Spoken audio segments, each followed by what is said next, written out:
रुचि बोध जी बरेली उत्तर प्रदेश से है। माननीय सुनील ये कुमार रुचि निगम जी जो मीटिंग चालू हो गया आरबीएम के 8 बजे मजदूर महासचिव दिवस आया है ना। प्रभारी पश्चिम उत्तर प्रदेश। माननीय अमित बागेश्वर जी नागपुर महाराष्ट्र से। माननीय राजेंद्र कुमार भक्ता जी ओडिशा से। माननीय जोगेंद्र नाथ सरकार जी पश्चिम बंगाल से। और माननीय राम प्रसाद जी बौद्ध प्रभारी झारखंड बिहार पश्चिम बंगाल से। माननीय खेमचंद सोलंकी जी प्रभारी महाराष्ट्र दादरा नगर हवेली से। माननीय RS रवि बौद्ध जी सतना मध्य प्रदेश से। और इस कार्यक्रम की अध्यक्षता कर रहे पूर्व कार्यवाहक अध्यक्ष माननीय बादल सिंह बौद्ध साहब। आप सभी का राष्ट्रीय बौद्ध महासभा में हार्दिक अभिनंदन है, स्वागत है। मैं माननीय अध्यक्ष जी से अनुमति लेकर इस कार्यक्रम को आगे बढ़ाने की अनुमति चाहता हूं कि सबसे पहले आप हमें अनुमति प्रदान करें और इस कार्यक्रम को विधिवत प्रारंभ किया जाए। करुणा के महासागर तथा गौतम बुद्ध सभी महामानवों को हमारा ये सादर काम चल रहा है कंटिन्यू। मेरा संचालक जी से अनुरोध है कि आज के कार्यक्रम को प्रारंभ 365 दिन हमारी वर्किंग है। बहुत बहुत सादर धन्यवाद माननीय, आपने हमें अनुमति प्रदान की। मैं इस कार्यक्रम को प्रारंभ करने के लिए सबसे पहले अपने विचार रखने के लिए उपासिका रुचि बौद्ध जी बरेली उत्तर प्रदेश को आमंत्रित करना चाहता हूं कि वो अंतर्राष्ट्रीय मजदूर दिवस, श्रमिक दिवस की उत्पत्ति क्यों और कैसे हो, इस पर अपने वक्तव्य रखेंगे। उपासिका रुचि बौद्ध जी जुड़े हुए हैं क्या? जी, जय भीम नमो बुद्धाय। जय भीम नमो बुद्धाय। जी, बहुत बहुत साधुवाद संचालक महोदय। सर्वप्रथम तथागत गौतम बुद्ध को नमन करते हुए, बोधिसत्व बाबा साहब को नमन करते हुए, उन सभी महानायक नायिकाओं को नमन करती हूँ जिन्होंने हमें आज इतना सुंदर, इतना उज्जवल भविष्य दिया ताकि हम आज अपनी बातों को सभी के सामने रख सकते हैं और अपने विचार एक दूसरे को समर्पित कर सकते हैं। सभी को बहुत बहुत साधुवाद, सभी को बहुत बहुत आभार। जय भीम नमो बुद्धाय। जैसा कि आज की वेबिनार का विषय है कि श्रमिक दिवस की उत्पत्ति कैसे हुई और क्यों हुई, तो बाबा साहब को हम सभी जानते हैं। बाबा साहब के 3 गुरु थे, पहले गौतम बुद्ध, दूसरे कबीर, संत कबीर और तीसरे महात्मा ज्योतिबा फुले।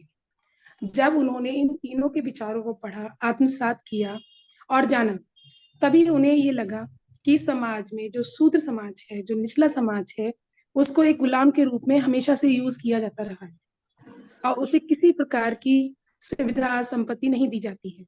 काम कराने के बाद दें तो ये उच्च वर्ग की कृपा है या उसकी मेहरबानी है, नहीं तो उसका कोई भी अधिकार नहीं बनता।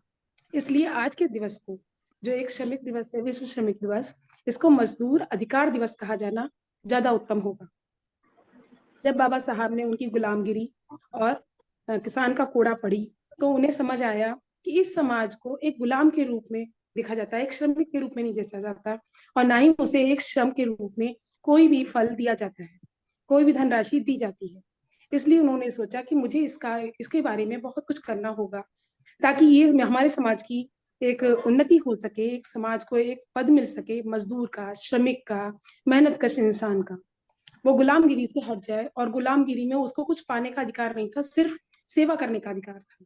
उन्होंने उसकी स्थिति सुधारने के लिए कुछ सोचा, फिर उन्होंने उसके लिए एक मजदूरों का नेता बनने की निर्णय लिया। फिर उन्होंने वायसराय के, जो उस वक्त वायसराय थे, उनके कार्यकारी परिषद सदस्य बने और उन्हीं के कारण फैक्ट्रियों में जो 14 से 18 14, 12, 18 घंटे काम किया जाता था, उसे घटाकर 8 घंटे किए। उन्होंने अपना ये विचार रखा, इससे सभी सहमत हुए ताकि वेतन में भी कोई कमी ना आए जो श्रमिक को दिया जाता है फैक्ट्रियों में, और उससे रोजगार भी बढ़े। जो काम वो 14 घंटे या 12 घंटे कर रहा है, वो काम वो 8 घंटे में कम करके उसको अगले दिन भी कर सकता है, उसे अगले दिन भी उसे पारिश्रमिक दिया जाए। इस तरह उनका ये प्रावधान जो था वो उचित था और उसे मान्य भी किया गया। इसी तरह बाबा साहब ने महिला श्रमिकों के लिए, जो कि उनको कम वेतन मिलता था पुरुषों की अपेक्षा, उन्हें माना जाता है कि वो पुरुषों से कमतर श्रम करती हैं या पुरुषों से कमजोर होती हैं, उनके लिए भी उन्होंने एक प्रावधान रखा, एक कानून बनाने का प्रयास किया और उसे भी सभी ने मान्य किया कि उनको समान वेतन मिलना चाहिए। और जब वो प्रेग्नेंट हो या जब वो माता बनने वाली हो, तब आप उसे मातृत्व अवकाश दें, क्योंकि उस महीने में उसे जो पीड़ा होती है या उसके साथ कोई भी घटना घटित हो जाती है, उसके लिए उतना पारिश्रमिक उसका काटा भी ना जाए और उसे उतना अवकाश दिया जाए। बाबा साहब ने महिलाओं के लिए इतनी उत्तम व्यवस्था सोची और उस पर ब्रिटिश सरकार राजी भी हुई और सभी को मानना पड़ा वो राय। और ये चीज हमारी जो श्रमिक को है वो आज तक मिलती आ रही है। आज भी महिलाएं जो हम हैं या कोई भी महिला काम कर रही है, उसे भी आज मैटरनिटी लीव प्राप्त होती है और समान वेतन भी मिलता है, चाहे वो जेंट्स हो चाहे लेडी हो, समान वेतन आज भी मिल रहा है। आज भी हम उसके भुक्तभोगी हैं। और इसी के साथ में मजदूरों के साथ कोई दुर्घटना हो जाती है तो उसके लिए दुर्घटना बीमा, provident fund, TADA, medical leave का भी कानून बनाया, जो आज भी हम उसका उपभोग कर रहे हैं। जोखिम भरी जगहों पर जो महिलाएं पहले जाती थी, बहुत कंजेस्टेड जगह होती थी जहां उन्हें सांस तक नहीं आती थी या उनका घबराहट हो जाती थी, उनको इतनी बेचैनी हो जाती थी, उनकी तबीयत खराब हो जाती थी, वहां जाने के लिए जोखिम भरी जगहों में, भूमिगत जगहों में, कोयला खदानों में महिलाओं का जाने पे मनाही लगाई उन्होंने कहा कि उनको वहां जाने से मना किया जाए, उन्हें ओपन एरिया में ही काम कराया जाए जहां उन्हें सुविधा हो और वो आराम से काम कर सके। इसी के साथ उन्होंने सोचा जब तक स्वतंत्रता नहीं तब तक श्रमिक नहीं, वो एक गुलाम हो जाता है। वो हड़ताल कर सके, वो अपनी आवाज उठा सके, वो अपनी मांगों को रख सके, इसका अधिकार भी बाबा साहब ने दिलाया। बाबा साहब को जब ये महसूस हुआ कि हम अगर अपने सही पारिश्रमिक नहीं पाते हैं, अपनी बात को रख नहीं सकते हैं, अपनी मांगों को उठा नहीं सकते हैं, अपनी स्वतंत्रता को खो देंगे और खोने के बाद हम गुलाम बन जाएंगे, फिर हम गुलामगिरी की तरफ चले जाएंगे। तो उन्होंने फिर इस प्रथा का समर्थन किया, इसको आगे आके कहा कि श्रमिकों का अधिकार है ये कि वो हड़ताल कर सके, अपनी मांगों को रख सके। केवल श्रम करना ही उनका अधिकार नहीं है और पारिश्रमिक लेना, वो अपनी बातों को रख सके, अपने अधिकारों को मांग सके। इसीलिए मैंने कहा मजदूर अधिकार दिवस से कहा जाना बहुत ज्यादा उचित रहेगा। बाबा साहब मानते थे कि मजदूरों के दो ही दुश्मन हैं, एक पूंजीवाद और एक ब्राह्मणवाद। जब क्योंकि वो जानते थे कि इनसे सिर्फ सेवा लेनी है, लेकिन इनको कुछ देना नहीं है, इनको कोई सुविधा प्राप्त ना हो, ये सिर्फ सेवा करने के लिए बने हैं। उसी तरह से उन्होंने वर्ण व्यवस्था भी बना रखी थी। जब तक ये वर्ण व्यवस्था रहेगी तब तक श्रमिक आपस में बटे रहेंगे, क्योंकि जिसका काम रक्षा करना है वो केवल रक्षा करेगा, वो दूसरे की परेशानी नहीं देखेगा। जिसका काम सिर्फ खाद्यान्न को बेचना है या बनियागिरी करना है तो वो दूसरे की परेशानी नहीं देखेगा, उस पर धन है नहीं है, चाहे वो को मरे। इसलिए उन्होंने कहा ये वर्ण व्यवस्था ऐसी व्यवस्था है जो श्रमिक को विभाजित कर देती है, और जब श्रमिक विभाजित रहेंगे तो वो एक नहीं होंगे तो संगठित नहीं होंगे तो उनकी मांगों को सुना नहीं जाएगा। वो अगर हड़ताल करने की मांग करते हैं तो उसको भी नहीं रखा जाएगा, क्योंकि 10 काम करने वाले हो और एक हड़ताल पर, उन्हें कोई फर्क नहीं पड़ता। इसलिए उन्होंने एक संगठन बनाया, एक लेबर पार्टी बनाई जिसका उन्होंने नेतृत्व किया और उसको इतनी मजबूती से खड़ा किया कि 1 लाख से भी ऊपर मजदूर उनकी उस पार्टी में आते थे और हड़ताल पर उसका नेतृत्व उन्होंने स्वयं किया, ताकि इस तरह की पार्टी हमेशा बनी रहे। और जो हमारा ये श्रमिक संरक्षण कानून है उसको भी उन्होंने घोषित किया और बनाया, ताकि इनकी सबकी सुरक्षा हो सके और हम एक उन्नतिपूर्ण जीवन व्यतीत कर सके। इतना कुछ करने के बावजूद भी वो एक दलित नेता बन के रह गए, ये बहुत अफसोस की बात है। ये हम लोगों के कार्य में कुछ कमी रह गई है, जो हम उन्हें सिर्फ दलित नेता ही कहलवा पा रहे हैं, आज भी मजदूर नेता बन के उनकी पहचान नहीं हो पाई है। तो भारत के मजदूरों को, नौकरी पेशों को जो भी उन्होंने गुलामी से मुक्ति दिलाई है वो बाबा साहब अम्बेडकर ही हैं। इसलिए इसकी उत्पत्ति भी मुझे लगता है उन्होंने ही की है, और क्योंकि वो हम सबकी उन्नति के लिए की, मैं यही मानती हूँ मेरे विचारों से, और मुझे लगता है आप सभी सहमत होंगे। 1 मई को उन्हें याद करना चाहिए, हमें उन्हें नमन करना चाहिए, उन्हें धन्यवाद देना चाहिए, क्योंकि उन्होंने हमारे मजदूरों में, हम श्रमिकों में, हम जो पेशावर नौकरी पेशा हैं उनके जीवन में क्रांति ला दी। तो हमें उन्हें वैसे ही याद करना चाहिए जैसे कि हम कार्ल मार्क्स को रूस में याद करवाते हैं, और उन्हें भी एक मजदूर क्रांति नेता के रूप में याद किया जाता है। केवल इन्हें दलित नेता ही नहीं याद करना चाहिए, और ये हम तभी कर पाएंगे जब हम उनके बारे में पढ़ें, उनके बारे में जानें, इस तरह की वेबिनार में सम्मिलित हो, सुने, जाने, बोले। तभी हम ये जान पाएंगे कि उन्होंने हमारे लिए कितना प्रयास किया, हमारे अधिकारों के लिए आवाज उठाई, हमारे अधिकारों के लिए, हमारे हकों के लिए उन्होंने बहुत कुछ संविधान में दिया, जो हम आज उसे बरत रहे हैं।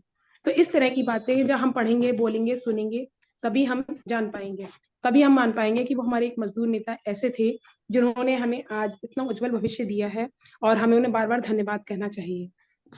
रही बात मजदूर की, मजदूर हमेशा से काम करके खाता रहा है, कभी किसी पर बोझ नहीं रहा। तो उन सैनिकों को भी सलाम आज के दिन, क्योंकि वो एक विश्व श्रमिक दिवस के रूप में हम मना रहे हैं, वो आज उन्हीं के नाम है ये दिन, लेकिन ये दिन बाबा साहब की वजह से आया है। आज का दिन आज ना होता अगर बाबा साहब का साथ ना होता। तो मजदूर कहे दुनिया जिसको जो डटा रहे हर मोर्चे पर, मजदूर कहे दुनिया जिसको जो डटा रहे हर मोर्चे पर, मेहनत से कमाकर पेट भरे, ना जिए दूसरों के खर्चे पर। ऐसे मजदूर दिवस की आपको फिर से एक बार बधाई। इसी के साथ में अपनी वाणी को विराम दूंगी। जय भीम, नमो बुद्ध। बहुत बहुत धन्यवाद दीदी जी, बहुत बहुत साधुवाद। आपने अपने विचार मजदूर श्रमिक दिवस पर केंद्रित रखकर और महिलाओं को, दुनिया की आधी आबादी को केंद्रित रखकर अपने बहुत ही अच्छा वक्तव्य दिया। आपका बहुत बहुत साधुवाद, धन्यवाद। मैं अब आमंत्रित करना चाहता हूं अगले श्रोता के रूप में, अगले वक्ता के रूप में माननीय सुनील कुमार निगम जी, प्रदेश महासचिव प्रभारी पश्चिम उत्तर प्रदेश। माननीय, आप अपने विचार रखें। तो मैं सभी को मेरा जय भीम, नमो बुद्धाय। आज की राष्ट्रीय बौद्ध महासभा के तत्वधान में जो श्रमिक दिवस की उत्पत्ति क्यों कैसे विषय पर वेबिनार रखा गया है। राष्ट्रीय बौद्ध महासभा के हमारे संस्थापक एवं राष्ट्रीय अध्यक्ष जी को मेरा हृदय की गहराइयों से जय भीम, नमो बुद्धाय। और साथ में ही वेबिनार की आज की अध्यक्षता कर रहे हमारे आज के अध्यक्ष माननीय बादल सिंह बौद्ध जी, जो पूर्व कार्यवाहक अध्यक्ष गुना मध्य प्रदेश से हैं। आज का कुशल संचालन कर रहे सिद्धार्थ वर्मा जी एमपी से हैं। और वेबिनार में जुड़े सभी हमारे देश के और राष्ट्रीय बौद्ध महासभा के प्रदेश के अध्यक्ष, प्रदेश के महासचिव, राष्ट्रीय कार्यकारिणी, सभी को मेरा हृदय की गहराई से जय भीम, नमो बुद्धाय। आज की जो श्रम कानून, जो श्रमिक मजदूर, जैसा कि अभी हमारी बहन रुचि ने बताया, रुचि बौद्ध जी ने, कि जो श्रमिक दिवस है वो बाबा साहब भीमराव अंबेडकर जी के द्वारा चिंतन और गहन करने के उपरांत काफी श्रमिक मजदूरों के लिए, क्योंकि पहले हम गुलाम अपनी मजदूरी नहीं मांग सकते थे, ऐसे लगभग कानून बाबा साहब भीमराव अंबेडकर जी ने बनाए थे। उसी के उपलक्ष्य में आज हमारे बीच में 2020 में लगभग इन कानूनों को पूरी तरीका से ध्वस्त कर दिया गया है। क्यों कि 2020 में श्रमिक संबंधी 3 बिल को पारित कर चुके हैं। जिस तरह बेहद आन फान में संसद में दोनों सदनों में पारित कर चुके हैं, लोकसभा राज्यसभा से इन घोर मजदूर विरोधी पारित किए गए हैं। पूंजीवाद, सांसदीय लोक जन विरोधी चरित्र को एक बार पारित किया नहीं गया है, जो कि अनौपचारिक रूप से नहीं, औद्योगिक संबंधित सहायता, व्यवसायिक संरक्षण, स्वास्थ्य और कार्यदक्षता, इन तीनों सहायताओं को इन्होंने 2020 में पारित कर दिया है। क्या मेरा माइक म्यूट हो गया क्या? आवाज आ रही है क्या? क्या हुआ? कंटिन्यू रखो। तो ये आज लेबर के यानी हमारे हक अधिकार जो तोड़ दिए गए हैं, क्योंकि बाबा साहब भीमराव अंबेडकर जी ने यानी मालिक और राज्य सरकार जो सरकार होती थी और यानी लेबर, त्रिपक्षीय वार्ता हेतु ऐसे कानून बनाए थे। ये तीनों कानून ध्वस्त कर दिए गए 2020 में। आज हम श्रमिकों के लिए कोई भी कार्य करें तो श्रमिक आने वाले समय में अपनी मजदूरी भी नहीं मांग पाएगा। अगर यानी हम इस पे चिंतन करें, केवल बाबा साहब ने तो इतना काम कर दिया था कि यानी श्रमिकों के लिए, जैसा अगर रुचि जी ने अभी बहन जी ने बताया कि लेबर पार्टी तक गठन कर दिया था। इसके उपरांत आज ये तीनों ने, केंद्रीय सरकार ने तीनों कानून ला करके और इसे ध्वस्त कर दिया गया है। अब ऐसी व्यवस्था में ये 10 से 12 घंटे की पुनः श्रमिकों के लिए काम की योजना बना चुके हैं और आज 18,000 तक का न्यूनतम वेतन इन्होंने, अच्छे जो ITI कर रहे हैं लोग, उनके लिए 18,000 तक का वेतन करना इन्होंने किया है। ऐसी महंगाई में 18,000 का कुछ नहीं हो सकता है। इसलिए ऐसे कानूनों का हम लोगों को प्रतिरोध दिशा में करना चाहिए, हर दिशा में, क्योंकि ये कानून औद्योगिक संबंधी 2020 में संहिता ला करके इन्होंने खत्म कर दिया है। इस संहिता में लागू कर दी गए, जैसे पहले ट्रेड यूनियन 1926 अधिनियम के द्वारा लोग अपना यानी अपना मांग रखते थे। ट्रेड यूनियन 1926 के तहत हमारी लेबर की जो ट्रेड यूनियन होती थी, वो विधिक रूप से चार्टर और डिमांड के साथ में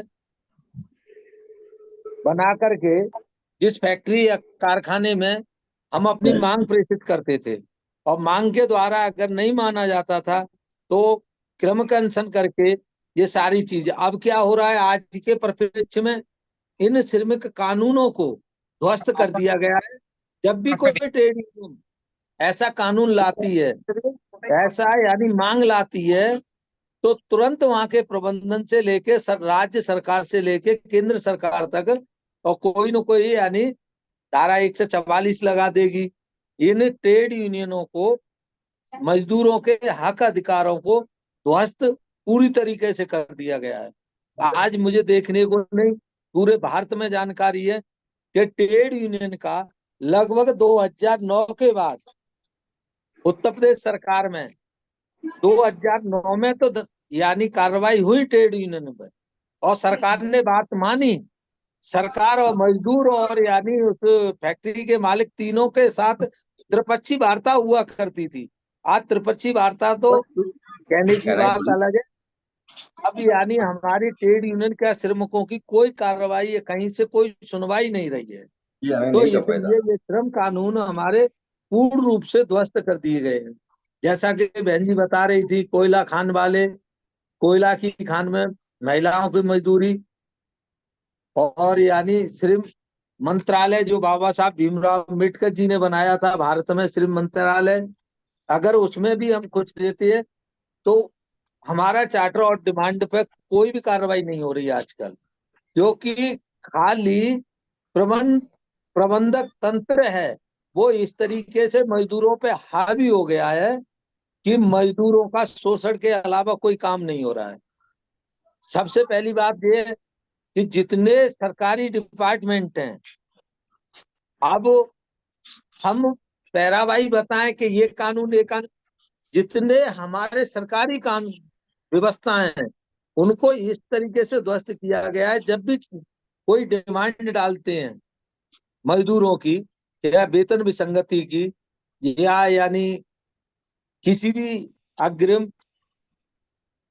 भत्ताओं की, तो कानून तौर पे कोई न कोई ऐसी अड़चनें लगा दी जाती हैं जिससे, और डायरेक्ट सरकार लगा रही है, डायरेक्ट सरकार लगा रही है। और सारे विभागों में किसी में जैम पोर्टल का मतलब क्या है, संविदा भी नहीं है, वो ठेका है। पूरे तरीका से ठेकेदार के नीचे काम कर रहे हैं, क्योंकि आउटसोर्सिंग, क्योंकि ठेकेदार को पूरा पैसा दिया जाता है ठेकेदार उन मजदूरों को पैसा देते हैं। अब वहां से विभाग के अनुसार तो 10,000 सैलरी है और ठेकेदार दे रहा है 7,000 8,000। तो ऐसे श्रम कानूनों का इस वक्त ऐसे नसीबुस्त किए गए हैं कि आज ना तो कोई आवाज उठाने वाली, चाहे सीटीयू हो, बीएमएस हो, मजदूर संघ हो, ये सारे संगठन हैं जो रिलेटेड हैं, कोई कांग्रेस से है, कोई बीजेपी से है। तो आज ये जो मानवर काशीराम साहब कहते थे सांपनाथ और नागनाथ, आज दोनों की हकीकत पता लग रही है कि देश में वास्तविकता है क्या। देश में वास्तविकता ये है कि हम लोगों को 1950 से पहले ले जाया जा रहा है, क्योंकि हम मजदूर थे और मजदूरों की यहाँ ही रहे हैं। क्योंकि आज जो छोटी छोटी चपरासी से लेके और बाबू की क्लर्क की नौकरी लगी, फैक्ट्री में फोरमैन बना, मिस्त्री बना, उन्होंने अपने बच्चों को पढ़ा लिखा करके उन्नति की ओर ले गए थे बाबा साहब के मूल मंत्रों से। किसी भी तरीके से आज छोटे छोटे कर्मचारियों के बच्चे पीसीएस आईएएस तक पहुंच गए। तो इनके अंदर ये सबसे पहले उन्होंने जड़ को काटा कि श्रमिकों के कानूनों को ही खत्म कर दें हम।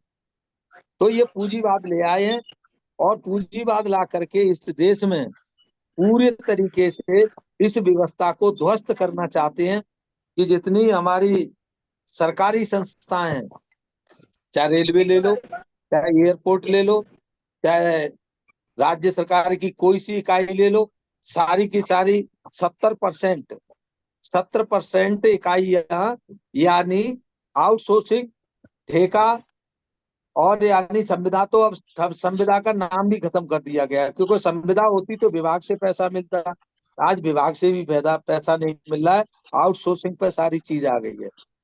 तो मुझे तो ऐसा लग रहा है कि आने वाला भविष्य है जो हमारा जो संतान है उसका खतरे से खाली नहीं है, क्योंकि वो एक तरफ से नहीं घेर रहे हैं, वो चारों तरफ से घेर रहे हैं।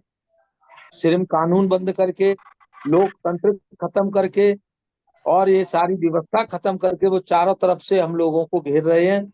और इधर पूंजीवाद को पूरी तरीका से पूरे देश में पूरे विभागों में हावी कर दिया गया है। आने वाले समय में आपका आईएएस की पोस्ट तो होगी, मगर आईएएस केवल किसका, लाला के कहने के अनुसार चलेगा। पीसीएस की पोस्ट होगी, आईपीएस की होगी, ये पोस्टें बस रह जाएंगी। इसलिए श्रम कानूनों को इन्होंने इसीलिए ध्वस्त किया है कि श्रम कानून होते तो श्रमिक मजदूर इकट्ठा होकर के विभाग में जगह खाली होती थी, तो उनके लिए सरकार से मेमोरेंडा पेश करते थे, सरकार उनसे जगह भरती थी। आज ये सारे कानून ध्वस्त कर दिए गए हैं। इसीलिए श्रमिक दिवस पे जो उत्पत्ति हुई और श्रमिक दिवस क्यों और कैसे, तो श्रमिक दिवस 1 मई को मनाया जाता है, जिसका यानी 2023 में उल्लेखन किया गया। जिससे पहले श्रमिक दिवस के नाम पे कोई जानता नहीं था, पहचानता नहीं था, क्योंकि बाबा साहब भीमराव अंबेडकर जी ने यानी 1932 के बाद में 1932 से इस पर कार्रवाई की। 1943 में ले जा करके जब श्रम मंत्री और 4 विभाग के मंत्री थे, जब ये कानून सारे लागू कराए थे और आज पूर्ण तरीका से नसीबुस्त कर दिया गया है। बस मैं यही कहना चाहूंगा कि श्रम कानून और श्रम दिवस पे, क्योंकि श्रमिकों के हक अधिकार को छीन लिया गया है और इस पे हम लोगों को चिंतन करना चाहिए, पूरे देशवासियों को। जितना हमारा पढ़ा लिखा वर्ग है और अनपढ़ है, उनकी तरफ सोचना चाहिए, क्योंकि इसी पे मानवर काशीराम साहब ने भी काम किया था।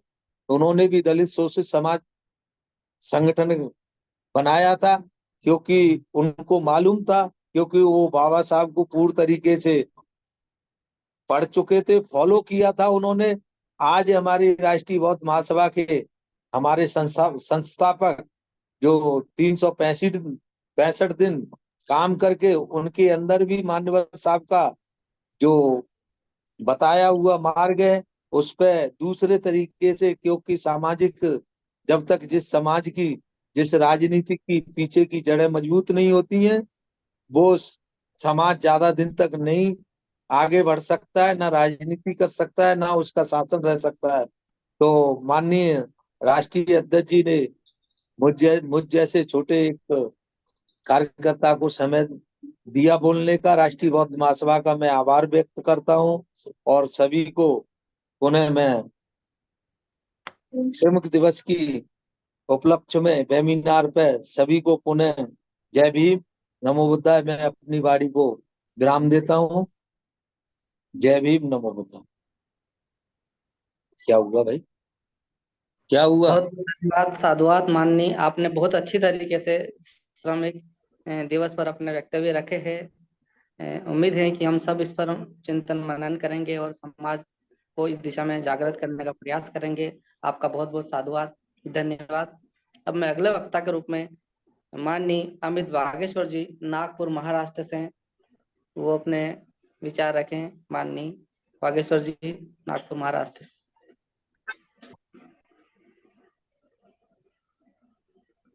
सभी को सादर जय भीम, नमो बुद्धाय। मैं संचालक महोदय जी का बहुत बहुत आभार धन्यवाद व्यक्त करता हूँ कि उन्होंने आज इस गंभीर मुद्दे पर मुझे बात रखने का मौका दिया। साथ ही मैं सबसे पहले इस सामाजिक आंदोलन में जिन जिन महापुरुषों ने अपना योगदान दिया, उन सभी महापुरुषों को वंदन नमन करता हूँ और इनमें से खासकर महामानव डॉक्टर बाबा साहब अम्बेडकर, जिनके प्रेरणा से, जिनके कार्यों से आज हम हर पद पर, हर मुकाम हासिल कर पा रहे हैं, उनको नमन करता हूँ। और साथ ही आज इस झूम कार्यकर्ता में, झूम मीटिंग में आज जो गंभीर विषय दिया है, जो विषय है श्रमिक दिवस की उत्पत्ति की ओर कैसे, इस प्रोग्राम के अध्यक्ष माननीय बादल सिंह बौद्ध जी, इनको सादर जय भीम। और इस राष्ट्रीय बौद्ध महासभा के राष्ट्रीय अध्यक्ष माननीय धम्म प्रकाश भारती साहब को भी सादर जय भीम, नमो बुद्धाय। और सभी उपस्थित इस मीटिंग में उपासक उपासिका सादर जय भीम, नमो बुद्धाय। आज का अगर हम देखते हैं तो आज का ये दिन इंटरनेशनल लेबर डे के रूप में मनाया जाता है। ये दिन हम ज्यादातर तो इसलिए याद करते हैं क्योंकि इस देश में बहुजनों के लिए, जो बहुजन कामगार श्रमिक वर्ग है, अमित सर, श्रमिक आपका वर्ग, वीडियो खोल लीजिए। एक वीडियो बंद है आप जी। अभी क्लियर है सर? जी तो इस कामगार वर्ग के लिए डॉक्टर बाबा साहब आम्बेडकर जी ने तो अपने अमूल्य योगदान दिए हैं, लेकिन अगर इसकी शुरुआत हम देखते हैं अंतरराष्ट्रीय मजदूर डे की, तो अंतरराष्ट्रीय मजदूर डे की शुरुआत 1 मई 1886 में, इसकी शुरुआत अमेरिका के शिकागो शहर से हुई। और उस दिन उस श्रमिक वर्ग की कुछ मांगे वो लेके इस रोड पे उतरे थे और वो मांगों को वहां की उस समय की सरकार ने पूरा किया। और उस दिन से ये श्रमिक दिन पूरे देश में, यानी पूरे वर्ल्ड में इंटरनेशनल श्रमिक डे के रूप में मनाया जाता है। अगर हम अपने भारत की बात करते हैं तो भारत में इसकी शुरुआत 1923 में हुई। 1923 में हमारे भारत में मजदूर दिन अच्छे तरीके से मनाया जाता था, लेकिन इन मजदूरों को, जो बहुजन मजदूर इस देश में रहे हैं, तो उनको गुलामी के अलावा कुछ ज्यादातर मिला नहीं। लेकिन जब डॉक्टर बाबा साहब अम्बेडकर हमारे बहुजन समाज से, हमारे भारत देश से पढ़े लिख कर और अपनी किताबों का अध्ययन कर कर दुनिया भर के जो ज्ञान उन्होंने इकट्ठा किया, और उनकी जो चाहत थी कि बहुजन समाज में दबे कुचले जितने भी मजदूर संघ है उनके लिए कुछ किया जाए। तब बाबा साहब को जब 1942 में बाबा साहब अंग्रेजी सरकार में 1942 से लेके 46 तक श्रम मंत्री रहे, और उनको जब मौका मिला श्रम मंत्री बनने का और इस देश के लिए, इस देश के मजदूरों के लिए कुछ करने का, तो बाबा साहब ने एक भी ऐसा मौका नहीं छोड़ा, एक भी ऐसा पल नहीं छोड़ा कि यहाँ के लोगों को न्याय यानी न्याय देने के लिए बाबा साहब ने हर अपना अथक प्रयास किया, जिसमें हम देखते हैं। आपको क्लियर है मेरा आवाज? तो जो सबसे पहले बाबा साहब ने जो यहाँ के मजदूरों को बंधुआ मजदूर माना जाते थे, अगर हम देखते हैं तो उधर राजस्थान, गुजरात, बिहार, इधर ज्यादातर बंधुआ मजदूर काम करते थे, और इनके लिए कोई नियमावली नहीं थी, वो गुलाम थे। और जो सरकारी नौकरी में भी कार्यरत थे या उस निजीकरण में भी कार्यरत थे, तो उनके काम करने का वक्त का कोई लिमिटेशन नहीं था।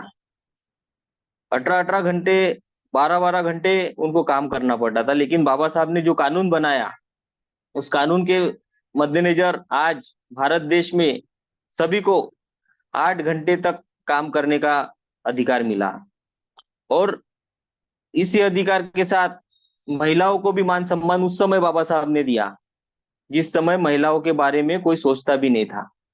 उस समय बाबा साहब ने महिलाओं को, जैसे इस हमारे पूर्व हमारी बहना उन्होंने बताया, उस पे और प्रकाश थोड़ा डालना चाहता हूँ कि जो प्रेगनेंसी में जो छुट्टियां लगती है, जो 2 महीने से पहले जो उसकी शुरुआत होती है, तो डिलीवरी के बाद तक उनको पेड लीव बाबा साहब ने देने का काम किया। तो ये पेड लीव किसी सीमित वर्ग के लिए नहीं किया बाबा साहब ने कि मैं बहुजन समाज से बिलोंग करता हूं तो मैं बहुजन समाज के लिए करूंगा। ये पूरे भारत देश के हर सर्व समाज के लिए बाबा साहब ने कानून पास किया, जिसमें हिंदू धर्म की महिलाएं हैं या बहुजन समाज की महिलाएं हैं, दलित समाज की महिलाएं, ये कानून सबके लिए लागू किया, क्योंकि बाबा साहब एक समानता के प्रतीक है, और समानता के आधार पर इन्होंने कानून पास किया। तो आज भी हम देखते हैं कि महिलाएं ज्यादातर नौकरी पेशा में हमें दिखती है, जो मैटरनिटी लीव तो लेते हैं, लेकिन उनको ये नहीं पता कि मैटरनिटी लीव मिलने के लिए हमें किसने अधिकार दिया, किसने इतना प्रयास किया। तो ये प्रयास दूसरे तीसरे किसी ने नहीं, तो मात्र एक में वो इस देश के हमारे महापुरुष डॉक्टर बाबा साहब अम्बेडकर जी ने किया। अगर हम देखते हैं तो बाबा साहब ने वेतन आयोग जो बना, उसमें पीएफ प्रोविडेंट फंड की व्यवस्था बाबा साहब ने की। अगर मेडिकल लीव की प्रावधान डॉक्टर बाबा साहब अम्बेडकर जी ने किया, और अगर कुछ कारणवश हम ड्यूटी पे रहते हुए अगर कार्य नहीं कर पाए, तो ऐसे छुट्टियों के प्रावधान बाबा साहब ने वहां किए कि पेड लीव हम आज उसका उपयोग लेते हैं। तो ये सारे जो ऐतिहासिक निर्णय अगर इस भारत देश में कभी लिए गए हैं, तो वो डॉक्टर बाबा साहब अम्बेडकर जी के नेतृत्व में लिए गए हैं। इसके बाद अगर हम देखते हैं कि 1942 से 46 तक बाबा साहब इस देश में ब्रिटिश सरकार में श्रम मंत्री थे, लेकिन उसके बाद 46 से लेके 52 तक जगजीवन राम जी को इस देश का श्रम डिपार्टमेंट दिया गया था। तो वो भी दलित नेता थे, लेकिन उन्होंने श्रमिकों के लिए कोई ऐसा खास योगदान नहीं दिया जितना बाबा साहब ने दिए हैं। तो बाबा साहब एक ग्रास रूट से लेके जुड़े हुए लोगों को न्याय देने का काम किया। तो इसी ख्याति को हम ध्यान में रखते हुए आज बाबा साहब को बहुत बहुत धन्यवाद भी देते हैं कि उन्होंने जो कार्य किया है वो कार्य अमूल्य कार्य है। लेकिन अगर इस कार्य को हमें आज बचाना है, तो हमें भी एकत्रित रह के, अपने संगठित रह के इस देश में अपनी एकता और अखंडता कायम रख के इस न्याय को बचाना भी चाहिए, नहीं तो आने वाला समय हमारे लिए बहुत खराब है। अगर इस देश में हुकुमशाही राज अगर आता है तो हुकुमशाही में हमें मजदूर नहीं, हमें बनवा मजदूरी बनना पड़ेगा। उस समय हमें कोई महापुरुष बचाने आएगा जिसका हम सोच भी नहीं रख सकते। इसीलिए वो गुलामगिरी, वो मजदूरी, वो बनवा मजदूरी अगर हमें नहीं चाहिए तो हमें एकत्रित संगठित रह के बाबा साहब ने दिए हुए मार्ग के आधार पर सच्ची निष्ठा के साथ चलना पड़ेगा। और आपने मेरी बात सुनी, इस कार्यक्रम के अध्यक्ष आरबीएम के राष्ट्रीय अध्यक्ष, इन्होंने मुझे बात रखने की मौका दिया और आपने सब लोगों ने मेरी बात सुनी। मुझे बात करते समय अगर मेरे से कुछ भूल चूक होंगी तो मैं उसके लिए माफी मांगता हूँ और मैं अपने बात को विराम देता हूँ। जय भीम, नमो बुद्धाय। बहुत बहुत धन्यवाद माननीय, आपने बहुत ही माननीय बागेश्वर जी नागपुर से आपने अपने विचार रखे, आपका बहुत बहुत धन्यवाद। अब मैं अगले वक्ता के रूप में आमंत्रित करना चाहता हूँ माननीय राजेंद्र कुमार भक्ता जी ओडिशा से। आप आए और अपने विचार रखें। Nice, sir. Rujijat, actually everyone nice, sir. तो तुम ही है करके सभी साथी को नमो बुद्धाय, जय भीम। सर मेरा आवाज आ रहा है? आ रहा सर, आ रहा, आवाज आ रही बढ़िया। आज के वेबिनार में सबसे पहले मेरे जीवित पिता माता को कटी कटी नमन, उनके चरण में त्रिवार बंधन।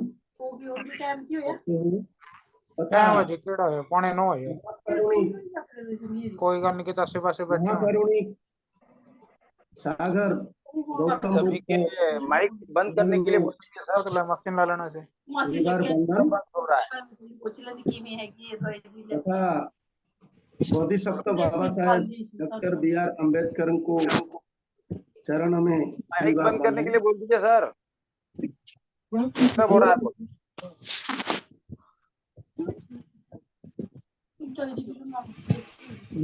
माइक प्लीज माइक बंद कर लीजिए, आप अपना अनम्यूट कर लीजिए मैडम जी।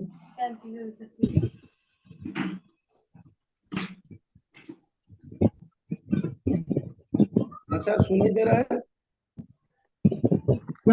आवाज आ रहा है सर? कि लोगों के माइक ओपन की वजह से डिस्टर्ब हो रहा है। जी जी जी जी। देखिए लेडीज बोल रहा है, कोई जेंट्स बोल रहा है, कोई लड़का बोल रहा है। आवाज आ रहा है सर? आपका आवाज आ रहा है सर, बाकी लोग डिस्टर्ब कर रहे हैं। अरे वक्ता जी आप कंटिन्यू रखिए, अपना कंटिन्यू रखिए आप। जी जी जी। तो आज के बोधिसत्व बाबा साहेब डॉक्टर BR अम्बेडकर को चरण में कटी कटी नमन। और भारत में समय समय पर जन्मे हुए सभी क्रांतिकारी महापुरुष को चरण में कोटि कोटि नमन, त्रिवार बंधन।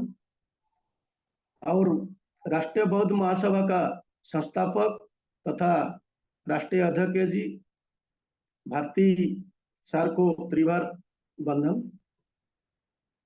और राष्ट्रीय बौद्ध महासभा का राष्ट्रीय उपाध्यक्ष, राष्ट्रीय महासचिव, सचिवगण तथा सभी प्रदेश से आज के वेबिनार में जुड़े हुए राज्य पदाधिकारीगण, जिला पदाधिकारीगण, सभी को नमो बुद्धाय, जय भीम।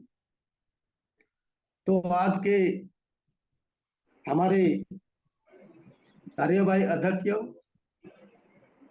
राष्ट्रीय बौद्ध महासभा का आज की वो जो वेबिनार में विषय रखा गया है, भगत सर नाम भी कैसे है, राजेंद्र कुमार भगत रखा गया है। और जो आज के विषय वस्तु है श्रमिक दिवस का उत्पन्न क्या और कैसे, तो आज की अध्यक्षता कर रहे मान्यवर बादल सिंह बहुत जी, और संचालन कर रहे हमारे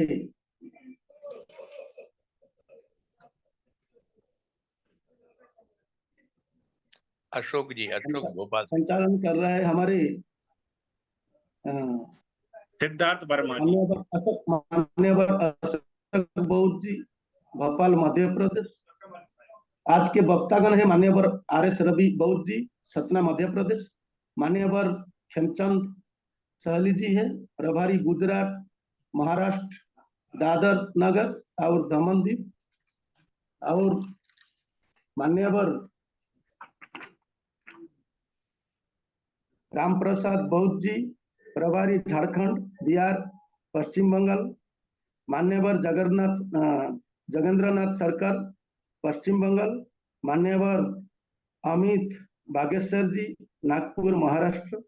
मान्यवर सुशील कुमार निगम जी, प्रदेश महासचिव, प्रभारी, पश्चिम उत्तर प्रदेश। उपासिका रुचि बौद्ध जी, बरेली, उत्तर प्रदेश। आज के इस वेबिनार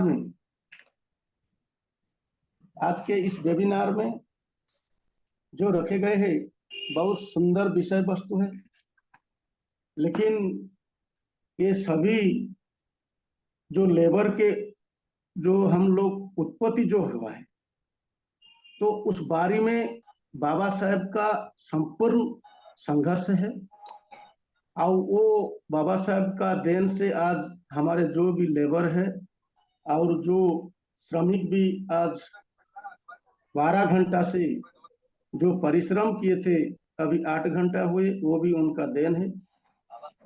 लेकिन साथियों, आज ऐसे चर्चा किए राष्ट्रीय बौद्ध महासभा हर उद्देश्य के लेके आज चल रहे हैं भारत में। और जो भी महापुरुष का जो चेतावनी है, हमारे जो बहुजन का महापुरुष जो भी उनका जीवन में संघर्ष किए हैं, उनको लेके आज राष्ट्रीय बौद्ध महासभा चलते हैं। इसलिए हम सभी हमारे जितने राष्ट्रीय बौद्ध महासभा का सभी लोग का हमको गौरव होना चाहिए कि ऐसे प्लेटफॉर्म है राष्ट्रीय बौद्ध महासभा, जो कि आज जितने भी समय समय पर जन्मे हुए महापुरुष का उनका जीवन कहानी में, उनका संघर्ष में, उनका सभी परिनिर्वाण हो, चाहे जो भी हो, तो बहुजन कैसे एकता होंगे और सुदृढ़ होके भारत में कैसे हमारे संविधान बारे में हो, चाहे जो भी आगे कैसे शक्तिशाली होगा, ये प्रयास कर रहे हैं। तो आज भी बहुत अच्छा, बहुत सुंदर विषय वस्तु रखे गए हैं। लेकिन साथियों, तो आज विषय वस्तु का उत्पत्ति जो है श्रमिक का, तो पहले जो बाबा साहेब जो भारतवर्ष में जो कांग्रेस सरकार थे, तो कांग्रेस सरकार के साथ बाबा साहेब बहुत संघर्ष किए और हर समय हर टाइम में बाबा साहेब को विरोध किए थे। लेकिन इतने विरोध किए थे जो कि कांग्रेस का जो सुप्रीम थे महात्मा गांधी और जो जवाहरलाल नेहरू, ये जो कांग्रेस सरकार में बाबा साहेब को बहुत तड़पाए और बाबा साहेब को हर समय उन लोग प्रतिवाद भी किए थे। लेकिन बाबा साहेब कांग्रेस सरकार जो निर्वाचन हुए थे पहले, तो वो निर्वाचन में पहले जो पूंजीवादी जो ब्राह्मणवाद थे मंत्रिमंडल में, तो मंत्रिमंडल में हमारा दलित लोग कोई मंत्री नहीं थे। इसलिए बाबा साहेब बहुत प्रतिवाद किए और जितने भी हमारा भारत के जो दलित लोग थे, उनको बाबा साहेब सूचना दिए कि आप लोग ये जो मनुवादी जितने भी मंत्री है, जो ब्राह्मणवाद मंत्री लोग जो है, उनके बात आप नहीं मानो, क्या कि आप उनके साथ समर्पित हो जाएंगे तो दलित का हमारा बहुत नुकसान होगा। तो साथियों, बाबा साहेब उनको बहुत समझाया। दलित हमारा जो स्पेशल जो भी दलित लोग को एकता करने के लिए, वो जो उनका जो कांग्रेस सरकार जितने मंत्रिमंडल में हमारा दलित नेता कोई नहीं थे, मंत्री भी कोई नहीं थे, 1 2 3 आदमी थे, जैसे जामनी दास मराठा और बाकी और जो थे 3 आदमी। तो उसको मिल के कैसे दलित का लोग को हम लोग आगे लेंगे और एकता करेंगे, जो कि हमको इतने करते हैं कि भारत में ये जो सरकार हमको हर टाइम, हर दिन में उस टाइम हमारा दलित लोग को पास बहुत अत्याचार भी किए थे। तो महात्मा गांधी तो बहुत विरोध किए थे बाबा साहेब को, आप लोग सब जानते हैं, सब बुद्धिजीवी है आज के समय में, तो आप सभी जानते हैं कि बाबा साहेब दलित के लिए जो 1937 में जब एक द्राविड़ संघ किए, जैसे दलित लोग को एकता करेंगे, इसलिए द्राविड़ संघ किए, द्राविड़ संघ से संगठन किए, और संगठन करके वो हमारे जो श्रमिक को, जो अस्पृश्य जाति, जो कि हमारे जो हरिजन जो बोले थे, ये है जो उत्पत्ति जो कि शुरू हुए थे पहले, जो लेबर श्रमिक को जैसे उत्पत्ति जो हुए थे, इस हिसाब से उन लोग पहले 1937 में द्राविड़ संघ के बाद में मतलब 1968 में बिल पास हुए। 1968 में बिल पास हुए, लेकिन बाबा साहब जो थे तो कांग्रेस का जो टोपी और जो पोशाक, धला पोशाक और धला टोपी जो है, वो दलित का बहुत दुखदायक है, ये बात भी बाबा साहब किए थे। लेकिन ये जो टोपी, धड़ा टोपी और जो धड़ा पोशाक को आप लोग देख के, वो मंत्रिमंडल के साथ और वो कांग्रेस को जितने भी जो ब्राह्मणवाद और पूंजीवाद थे, तो बाबा साहब सबसे बहुत विरोध किए थे ब्राह्मणवाद और पूंजीवाद। तो ये दो चीज को बहुत विरोध किए थे, और ये दो चीज को विरोध करने के लिए ये संघर्ष किए थे। और ये जो पोशाक और टोपी, वो हमारा दलित के लिए एक दुखदायक है, इसलिए कभी भी वो उनके पास आप लोग शामिल नहीं हो। तो इसलिए अलग अलग एक सभा में किए थे, सालेपुर सभा में, बॉम्बे में एक सभा में किए थे। तो हमारे लोग के समानता चाहिए, दलित लोग के समानता चाहिए, मौलिक अधिकार चाहिए। जब हम लोग को हिंदू बोलते हैं तो हिंदू बोल बोल के हमको हिंदू का कुछ भी हमको अधिकार नहीं दिए है, तो समानता नहीं है, असमानता है। तो ये तीन चीज किए थे बाबा साहब। तो पहले किए थे हमको, जब हम लोग, जब दलित लोग हिंदू है तो हमको तो समानता नहीं है, तो इसलिए हमको मौलिक अधिकार चाहिए। तो आपको जैसे करके भी 3 प्रकार का संदेश दिए थे बाबा साहब। तो इसी कारण से बाबा साहब हमारे जो श्रमिक को इतने संघर्ष किए, बिल पास किए, बिल पास करने के बाद भी ये जो कांग्रेस सरकार और महात्मा गांधी लोग बहुत विरोध किए। तो जो बाबा साहब ऐसे भी किए थे, पहले जो विधायक, जो मंत्री लोग को 500 रुपया देने के लिए भी डिक्लेयर किए, लेकिन बाबा साहब ये मंत्री लोग 500 रुपया लेंगे, तो ये बहुत विरोध किया और उनको 75 रुपया, 75 रुपीज ये जो मंत्री लोग जो है, विधायक जो लोग है, 75 रुपीज कीजिए, या कि हमारा जो दलित लोग है, निष्पेषित है, जो गरीब, जो श्रमिक है, वो कैसे लाभदायक होंगे। इसी कारण से भी उनको महात्मा गांधी विरोध किए, और बाद में उसको बाबा साहेब बहुत इकट्ठा करके आज अभी तक ले आए थे। इसलिए उनका जो संघर्ष को हम लोग उपलब्धि होके हम लोग कभी उपभोग करते हैं। तो इसलिए साथियों, बाबा साहेब वो श्रमिक में, ये जो श्रमिक जो दिवस थे और जो लेबर लोग को आज तक भी जो 12 घंटा से 8 घंटा लेके आए, तो ये बाबा साहेब का देन है। बाबा साहेब बहुत संघर्ष किए, और बाद में जो इतने एक बिल पास किए, जो हमारे जो जमुना दास मेहता के साथ एक बिल पास भी हुए थे, जो कि जवाहरलाल नेहरू जो प्रधानमंत्री थे, उन लोग बिल पास किए थे कि हमारा जो बलद सगड़ जो है, जो बलद गाड़ी जो बोलते हैं, तो हमारा चासी लोग को उन लोग क्या बोलते कि तृतीय बलद गाड़ी है, क्योंकि जो तृतीय जो बलद है, जो बलद गाड़ी जो बोलते हैं, जो गाड़ी को बलद झिकते हैं जो ये, तो उसको ना, ये जो बलद गाड़ी तृतीय बलद है बोले थे हमारा श्रमिक को।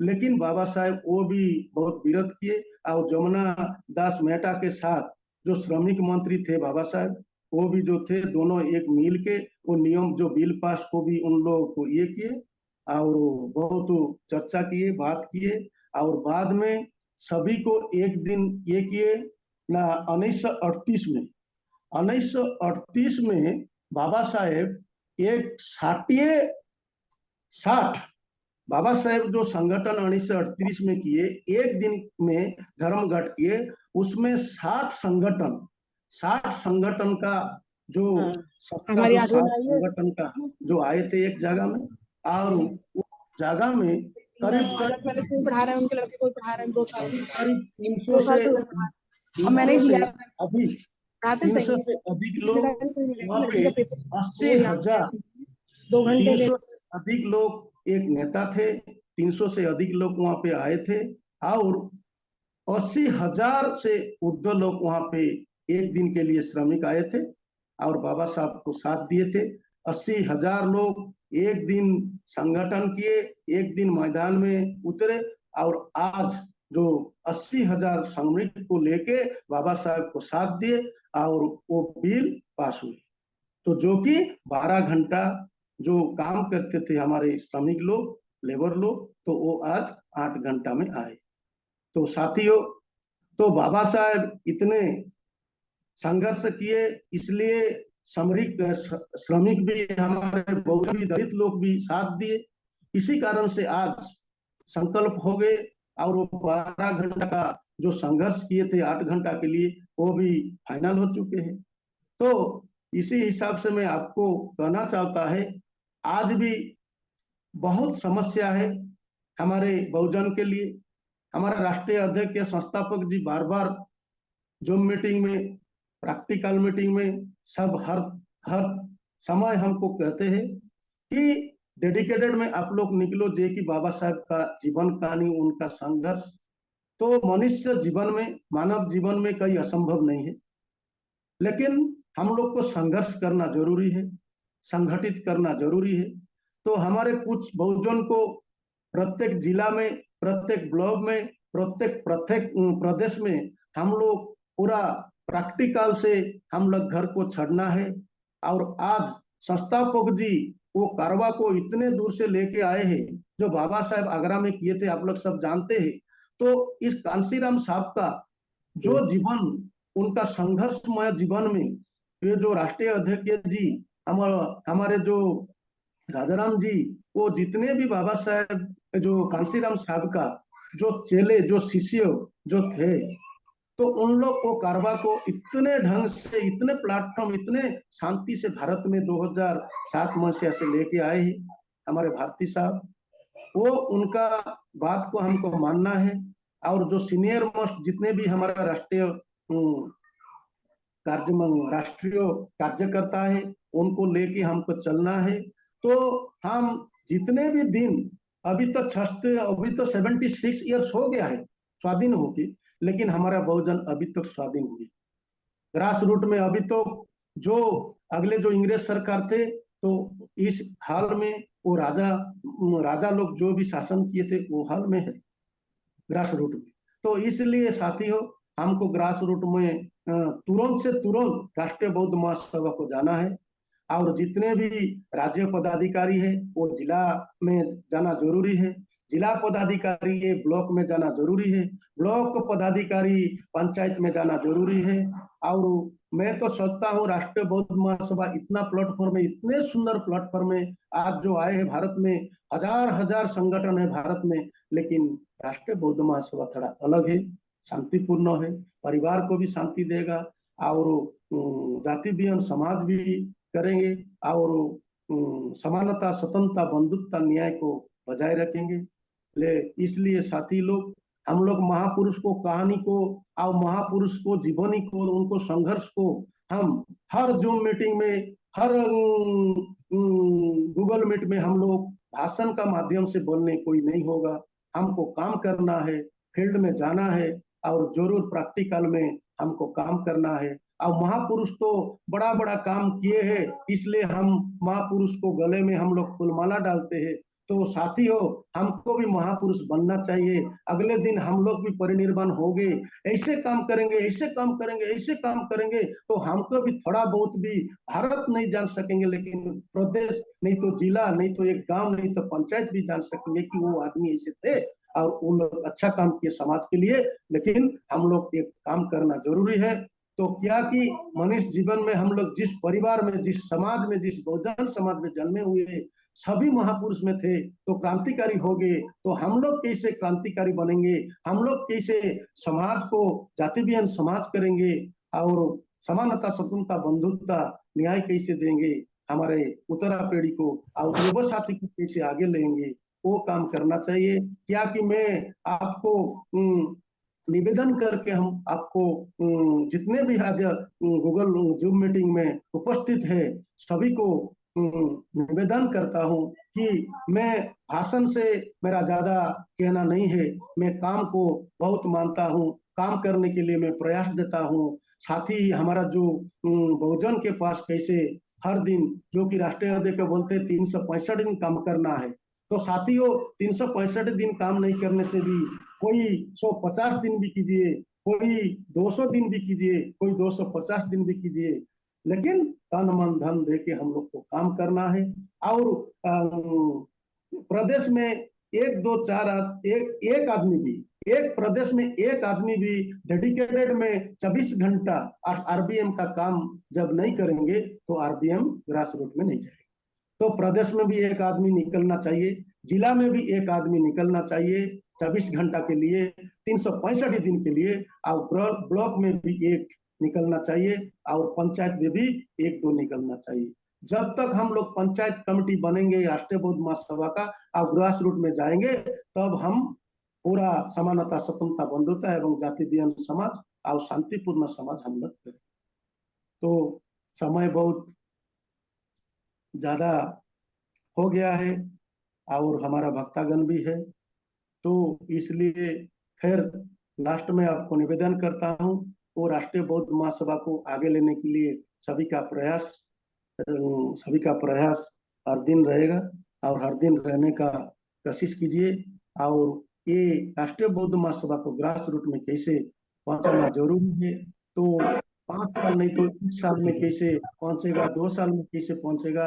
क्या है कि जो स्वाधीन हो इतने ही हमारा बहुजन का लीडर लोग है भारतवर्ष में, सभी लोग भाषण कर करके आज ऐसे मौत हो गए हैं और परिनिर्वाण भी हो गए हैं। लेकिन ये महापुरुष को वाणी को, महापुरुष का भाषण को ये करके खुद कैसे बनेंगे, खुद कैसे काम करेंगे, ऐसे करके हम लोग सभी लोग ये जितने भी भारत में है ना, एक प्रदेश में एक आदमी जब पूरा कैडर होके 24 घंटा निकलेंगे राष्ट्रीय बौद्ध महासभा काम करने के लिए, तो हमारा 28 राज्य में 28 आदमी बन जाएगा।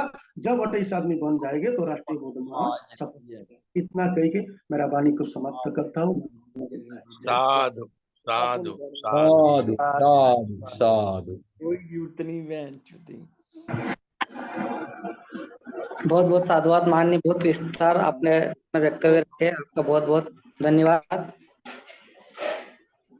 अगले वक्ता के रूप में मैं माननीय जोगेंद्र नाथ सरकार जी पश्चिम बंगाल से, उन्हें आमंत्रित करना चाहता हूं कि वो श्रमिक दिवस पर अपने विचार रखें। माननीय जोगेंद्र नाथ सरकार जी। जय भीम। बहुजन समाज में जन्मे सभी संत महापुरुष को नमन करता हूँ। आरबीआई संस्थापक आदरणीय धर्म प्रकाश भारती जी, कार्यकारी अध्यक्ष बादल सिंह बुद्ध साहब को नमन करता हूँ। वेबिनार में जितना जोड़े सभी कार्यकर्ता का हम आंतरिक अभिनंदन, शुभेच्छा रखते हैं। मेरा स्पीच आज का स्पीच हम रखने जा रहा हूँ। आज 5 में इंटरनेशनल वर्किंग डे, श्रमिक दिवस नाम से भी जाना जाते हैं। ये वामपंथी लोग एक हिसाब से एक्सप्लेन करते हैं, दक्षिणपंथी भी एक दूसरा तरह से एक्सप्लेन करते हैं। हकीकत क्या है फर्स्ट में वो मैं एक्सप्लेन करने जा रहा हूँ। 19वीं शताब्दी का 20 में यूरोप और अमेरिकन कंट्री में बहुत सारा शिल्प इंडस्ट्री, शिल्प विप्लव हुई, बहुत सारा ढेर सारा इंडस्ट्री था, उसमें मजदूर भी काफी कम करते थे, लेकिन उसको काम करते थे लिमिट से ज्यादा, 12 घंटा 14 घंटा 16 घंटा काम कराते थे, कोई लिमिट नहीं थे। लेकिन उनको अंदर में धीरे धीरे गुस्सा पैदा होने लगा, से क्यों इतना काम कराते, उसको कैसे रोको। इसके लिए उन लोग धीरे धीरे एक मूवमेंट का आकार ले लिया, जो मूवमेंट का नाम रखा 8 आवर्स मूवमेंट। ये 8 आवर्स मूवमेंट लेके 1864 में मजदूर लोग इकट्ठा हो करके उनको इमोशन बताया, नहीं इतना हम लोग काम नहीं कर सकते, 8 घंटे से ज्यादा काम नहीं करूंगा। अमेरिका का जो एक संस्था था नेशनल लेबर यूनियन, ये वो प्रतिष्ठा दिवस में उसको जोरदार सवाल उठाया, नहीं 8 घंटे से ज्यादा हम लोग काम नहीं करेंगे। अमेरिका में 1868 में आईन सभा में आईन पास हुई, आईन सभा में आईन पास हुआ, लेकिन ये आईन लागू नहीं हुआ। इंडस्ट्री में उतना ही काम कराया। आईन तो पास हुआ 1868 में, 1868 में, लेकिन ये कानून लागू नहीं हुआ। लेकिन श्रमिक का अंदर में गुस्सा पैदा होने लगा। 1885 में 17 साल बाद में ये 8 आवर्स मूवमेंट लेकर जोरदार सवाल उठाया। मूवमेंट में रास्ता में सड़क में उतर गया लेबर लोग। Federation of organised traders and labour union, उन लोग मजदूर में रास्ता में आके उसको विक्षोभ दिखाया। और इसका बाद 1868 में फर्स्ट में शिकागो शहर में 5 लाख मजदूर एक से एक जगह हो गया। 1868 में फर्स्ट में अमेरिका शिकागो शहर में जब इतना लेबर मजदूर यूनिटी हो गया, उन लोग संकल्प लिया, हम लोग पूरा रास्ता बंद कर देंगे, सोर्सेज बंद करके रख दूंगा। सेकेंड में शुरू हुआ मीटिंग मिছিল और उनको डिस्कशन शुरू हुआ।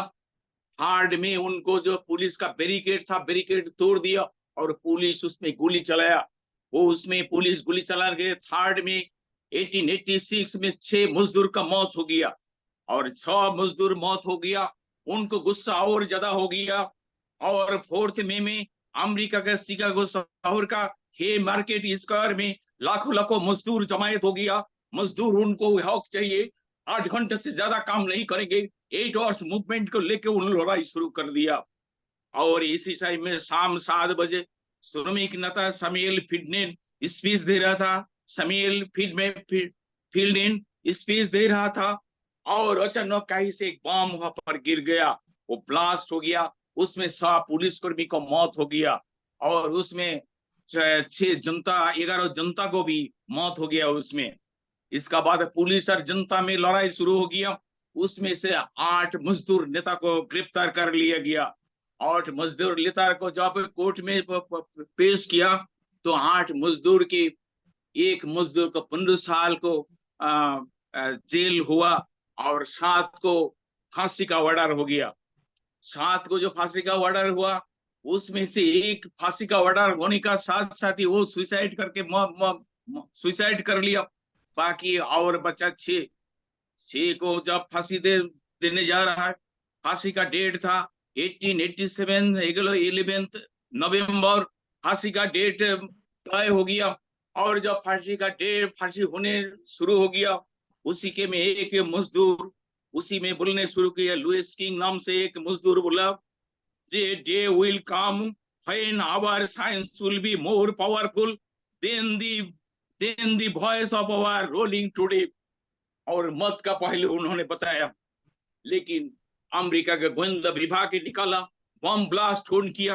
गोविंद विभाग निकाल के बोला, नहीं ये मजदूर नेता बेकसूर था, बेकसूर आदमी को फांसी में लटकाया दे गया, ये गलत हुआ है। सारी दुनिया से आवाज उठा, क्यों बेगुनाह मजदूर नेता को फांसी में लटकाया गया। सारी दुनिया से उनको पूरे सिंपैथी बरसाने लगा, ये मजदूर नेता को फांसी दिया, गलत हुआ है। इसी के सिलसिले में फ्रांस ने 1889 में पेरिस सिटी में ये वर्कर एसोसिएशन इसको विक्षोभ जताया। और 1890 में ग्रेट ब्रिटेन में खास में ये श्रमिक दिवस नाम से ये बनाया और मजदूर का 8 घंटा देने के लिए अंगीकार किया। और 1886 में रशिया में फर्स्ट में मजदूर दिवस के हिसाब से बनाया गया। 1923 में चाइना में फर्स्ट में श्रमिक दिवस हिसाब से बनाया गया। 1933 में जर्मन ने फर्स्ट में मजदूर दिवस बनाया गया। लेकिन इंडिया में हुई थी 1923 में फर्स्ट में। और सिंगुरेवल्ली चिट्टार नाम से एक मजदूर नेता का इंतजाम में मद्रास के समुद्र का किनारे में एक सभा हुई। वो दिन था 1 मई। उन्होंने 1 मई को श्रमिक दिवस रूप से बनाया भारत में 1923 में। लेकिन ये तो श्रमिक दिवस बनाए 1923 में 1 मई बनाए, लेकिन कानून पास नहीं हुई है इंडिया में। कानून तो पास बाबा साहेब ने किया, हमारा दलित का मसीहा बाबा साहेब भीमराव अम्बेडकर। 1932 में लिबर मिनिस्ट्री था। 27 नवंबर बोला श्रमिक को 12 घंटा काम करा रहा है, हम कारखाना में नहीं, उतना नहीं काम करेंगे, 8 घंटा काम करेंगे। भारत में मजदूर दिवस पालन हुआ। भारत में मजदूर दिवस का इम्प्लीमेंट 27 नवंबर हुआ, लेकिन इसको इंटरनेशनल डेट हो गया, अंतर्जातिक दिवस के रूप से हुआ, इंटरनेशनल लेबर डे। और इसी का हिसाब से ये 1 मई कोई मजदूर श्रमिक दिवस रूप से बनाया जाता है। ये मजदूर दिवस सीरियस रूप से है। हमारा देश में कानून पास होने का बाद भी ऐसे हम लोग देखे हैं जो भारत में 8 घंटा से बहुत जगह में काम कराते थे। तो भारत में 8 घंटा काम आज भी बहुत जगह में देखा जाता है, 8 घंटा से ज्यादा काम करा रहा है।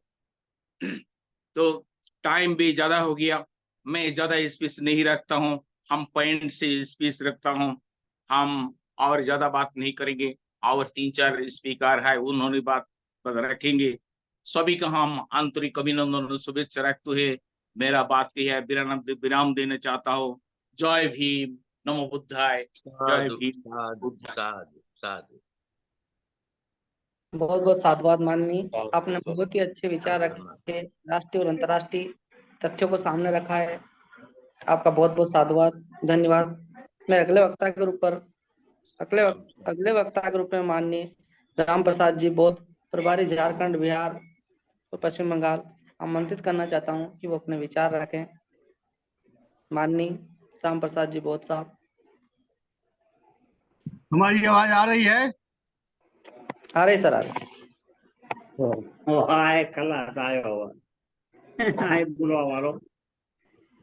तो सबसे पहले करुणा के सागर महामानव तथागत गौतम बुद्ध के चरणों में मैं कोटि कोटि नमन करता हूँ। इसके बाद में बाबा साहेब अम्बेडकर सहित देश में समय समय पर जन्मे सभी संतों गुरुओं को मैं कोटि कोटि नमन करता हूँ। आज के वेबिनार की अध्यक्षता कर रहे आरबीएम के कार्यवाहक अध्यक्ष माननीय बादल सिंह बहुत सर जी, संचालनकर्ता महोदय, हमारे राष्ट्रीय अध्यक्ष महोदय एवं देश भर से जुटे वेबिनार में सभी साथियों को मैं नमोबुद्धाय जय भीम करता हूँ। साथियों, आज जो चर्चा हो रही है मजदूर दिवस पर। मजदूर दिवस क्या है और इसका मजदूर दिवस नाम कैसे पड़ा और मजदूर दिवस क्यों मनाया जाता है 1 मई को ही, इस पर चर्चा हो रही है। और हमारे साथियों ने जो अब तक के साथी बोले, सभी साथी अपने अपने विचार रखे। और अभी हमारे जो सरकार सर ने जो अपनी बातें रखी, तो मैं उसको दोहराना नहीं चाहता हूं, क्योंकि मई दिवस का शुरुआत वही अमेरिका से ही हुआ है 1886 से। उसके लिए हमारे पूरी दुनिया के मजदूर भाइयों ने अपने अधिकार के लिए काफी लड़ाइयाँ लड़ी। और लड़ाई इसलिए लड़ा गया कि हमारे उस समय जो उद्योग धंधे थे, बड़े बड़े पूंजीपति थे, और उस कल कारखाने में हमारे मजदूर भाइयों से 15-15, 16-16 घंटे। तो इस वजह से अमेरिका में शोषण के खिलाफ में क्रांति भड़की, उस पर भारी पैमाने पर आंदोलन चला और नतीजा हुआ कि वही फिर 8 घंटे से 16 घंटे से 15 घंटे से 8 घंटे काम करना हुआ। अब तब से वही 1 मई से जो है सो मजदूर दिवस मनाया जाता है। इस मजदूर दिवस के मौके पर मैं पूरी दुनिया के मजदूरों को मैं सत सत नमन करता हूँ। उसके बाद में अमेरिका के आंदोलन के बाद एक रूस में बड़ी क्रांति हुई थी, जिसको रूसी क्रांति के नाम से भी हम लोग जानते हैं। वहां रूस में भी लगभग अमेरिका जैसा ही हालात थे। वहां कल कारखाने में लेबर को 15 घंटा 16 घंटे काम लिए जाते थे, जिसके विरुद्ध वहां जो क्रांति हुई तो उसमें जो है सो वो जो क्रांति हुआ वो लेनिन के नेतृत्व में हुआ। और वहां हजारों जो कल कारखाने थे सभी को हमारे जो वहाँ देश के रूस के जो मजदूर भाई थे वो काम करने से इनकार कर दिए, जिसमें वहां के सामंत और लेबर में क्रांति हुई। इसमें जम के दोनों तरफ से पुलिस की गोलियां चली, हजारों लाखों मजदूरों का खून बहा, वहां बहुत से शहीद हुए। इसके बाद में रूसी क्रांति से ही इस देश में और क्रांति जो है वो, क्योंकि रूसी क्रांति 1917 में हुआ था, तो 17 के क्रांति के बाद फिर वहां से क्रांति की जो आग है वो धीरे धीरे वो भारत में पहुंचा। रूसी क्रांति के बाद में भारत में वो जो मजदूरों का क्रांति हुआ, भारत में हुआ 1923 में। भारत में मजदूरों का जो क्रांति हुआ 1923 में, जो वो मद्रास से शुरू हुआ। और इस समय लेबर किसान पार्टी ऑफ हिंदुस्तान नाम से संगठन ने 1 मई को मद्रास में इसकी शुरुआत की थी।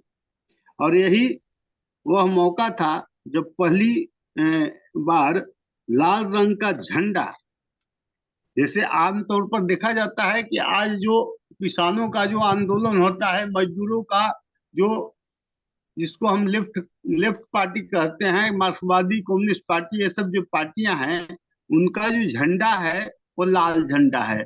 तो उसी समय से 1923 से ही वो लाल झंडे का जो रिवाज है मजदूरों के संगठन में, वो मद्रास से शुरू हुआ था लाल झंडा।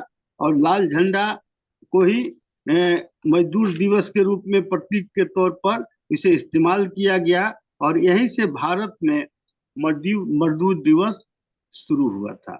और इसके बाद चूंकि मजदूरों का शोषण हर काल में होता रहा है और आंदोलन भी हर काल में, हर समय में होता रहा है। उसके बाद फिर बाबा साहेब अम्बेडकर ने 1938 में भी इस आंदोलन को आगे बढ़ाया और उन्होंने इंडिपेंडेंट लेबर पार्टी का गठन किया था, स्थापना किया था। और ये उसके लिए उसके टिकट पर निर्वाचित भी हुए थे और 1 लाख मजदूर का नेतृत्व किए थे। 6 नवंबर 1938 को लेबर पार्टी द्वारा बुलाई गई मीटिंग में बड़ी संख्या में मजदूर हिस्सा लिए थे और उसे पुलिस द्वारा उसमें भी गोली चलाई गई थी, जिसमें बहुत से मजदूर घायल हुए थे।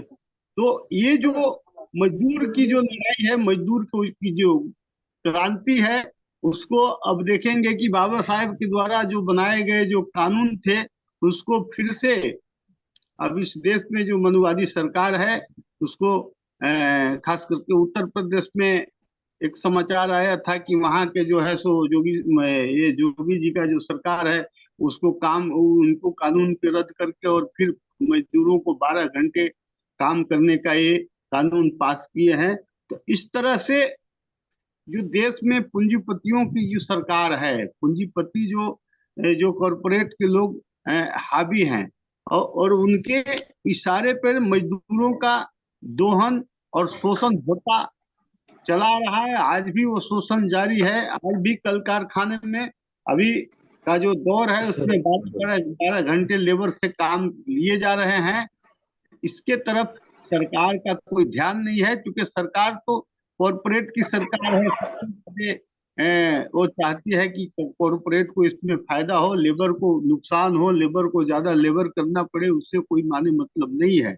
लेकिन ये सब चीजें जो हासिल हुई हैं मजदूर की क्रांति के बाद ही हासिल हुए हैं, और समय समय पर भी क्रांति होते रहते हैं। बिना क्रांति के शांति नहीं मिलने वाली है। इसीलिए मजदूर दिवस आज जो 1 मई है, 1 मई को पूरी दुनिया में मजदूर दिवस के नाम से जाना जाता है और मजदूर दिवस मनाया जाता है। तो फिर एक बार मैं पूरी दुनिया के मजदूर को मैं नमन करते हुए अपने बात को यहीं विराम देता हूँ। नमो बुद्धाय। जय भीम, जय भारत, जय संविधान। साधु साधु साधु साधु साधु। बहुत बहुत धन्यवाद माननीय, आपने अपने विचार रखे। अब मैं माननीय खेमचंद सोलंकी जी, प्रभारी महाराष्ट्र दादर दमन दीव, आपको आमंत्रित करना चाहता हूँ कि आप अपने विचार रखें। माननीय खेमचंद सोलंकी जी। जय भीम, नमो बुद्धाय। आवाज आ रही है सर? आ रही सर। महाकारुणी तथागत गौतम बुद्ध को नमन करते हुए, बहुजन समाज में जन्मे सभी महामानव को नमन करते हुए, बोधिसत्व बाबा साहब अम्बेडकर को नमन करते हुए, संस्था के संस्थापक माननीय धर्म प्रकाश भारती साहब को नमन करते हुए, आज की अध्यक्षता कर रही है माननीय कार्यवाहक अध्यक्ष बादल सिंह बहुत साहब, संचालन कर रहे सिद्धार्थ वर्मा जी और सभी वक्तागण, सभी प्रदेश से जुड़े उपासक उपासिकाओं को मेरा जय भीम, नमो बुद्धाय। गुजरात स्थापना दिन का ये 64वां दिन है आज का, और मजदूरों, कामगारों, नौकरी पेशाओं के मसीहा बाबा साहेब अम्बेडकर को सत सत नमन, जिन्होंने उनके लिए बड़ा संघर्ष किया। 12 घंटे का काम का समय घटाकर 8 घंटे किया, उनको हक और अधिकार के लिए आंदोलन भी किए। 1 मई को क्यों मनाया जाता है मजदूर दिवस? इस आंदोलन के 3 साल बाद 1889 में अंतर्राष्ट्रीय समाजवादी सम्मेलन की बैठक हुई, जिसमें तय हुआ कि हर मजदूर से केवल 8 घंटे ही काम लिया जाएगा। इस सम्मेलन में ही 1 मई को मजदूर दिवस मनाने का प्रस्ताव रखा गया। साथ ही हर साल 1 मई को छुट्टी देने का भी फैसला लिया गया। मजदूर दिवस मनाने का मुख्य उद्देश्य मजदूरों के संघर्ष को बताना और उनके द्वारा किए गए बलिदानों का याद करना है। इस दिन मजदूरों और श्रमिकों को उनके काम के लिए सराहना और उपलब्धियां दी जाती है। साथ ही उन्हें अपने अधिकारों को रक्षा करने और अपने प्रति होने वाले शोषण के खिलाफ आवाज को प्रेरित किया जाता है। श्रम दिवस का अर्थ क्या है? अंतर्राष्ट्रीय दिवस, जिसे कुछ देशों में मजदूर दिवस के रूप में जाना जाता है, मजदूरों और श्रमिक वर्गों का एक उत्सव है, जिसे अंतर्राष्ट्रीय श्रमिक आंदोलन द्वारा बढ़ाया दिया जाता है और यह हर साल मनाया जाता है। वर्ष 1 मई को था, मई को पहला सोमवार 1 मई को मई दिवस को रूप में मनाने का निर्णय शिकागो के हेमाकेट मामले की याद में लिया गया था, जो 1886 में श्रमिकों को अधिकारों के समर्थन में एक विरोध प्रदर्शन के दौरान हुआ था। इस घटना में 7 पुलिस अधिकारियों और कम से कम 4 नागरिकों की मौत हो गई थी। बस मेरी वाणी को मैं विराम देता हूँ। जय भीम, नमो बुद्धाय। साधु साधु। माननीय साधु। आपने अपना विचार, अपने वक्तव्य रखे और बहुत बहुत साधुवाद आपको। और अब मैं आमंत्रित करना चाहता हूँ माननीय RS रवि बौद्ध साहब सतना मध्य प्रदेश से जुड़े हैं, वो आए और श्रम दिवस पर अपने वक्तव्य रखें। माननीय RS रवि बौद्ध साहब। यहाँ नहीं हटते।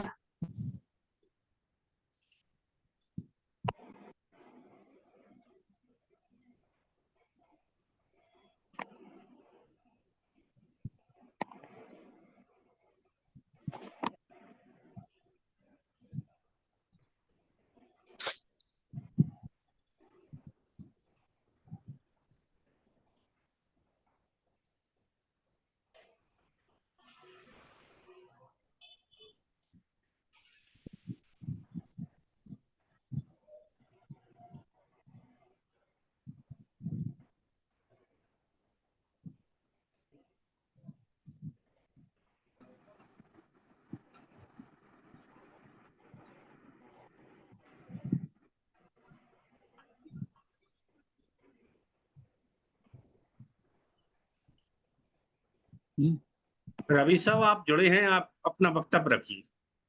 जी जी जी।